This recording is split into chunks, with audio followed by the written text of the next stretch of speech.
રાજપુર જેલમાંથી કોર્ટમાં લવાયેલો પોક્સોનો આરોપી ધડી પડ્યા બાદ તેને સિવિલ હોસ્પિટલમાં ખસેડ્યો હતો, જ્યાંથી તે ભાગી છૂટ્યો હતો. સુરત નવી સિવિલ હોસ્પિટલમાંથી પોક્સોનો આરોપી ભાગી છૂટ્યો હતો.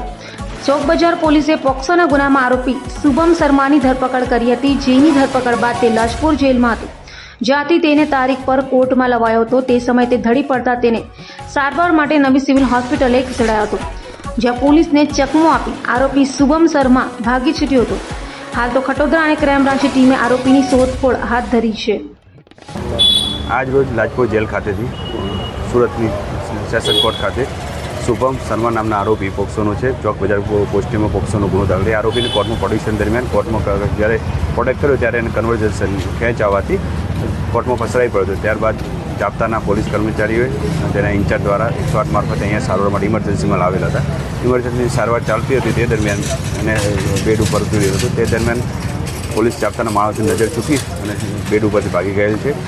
લોકલ ક્રાઇમ બ્રાન્ચની અલગ અલગ ટીમો વરાછા પોસ્ટે, ખટોદરા પોસ્ટે તેમજ ચોક બજાર પોસ્ટેની અલગ અલગ ટીમો બનાવી અને આરોપીની શોધખોળ ચાલુ છે.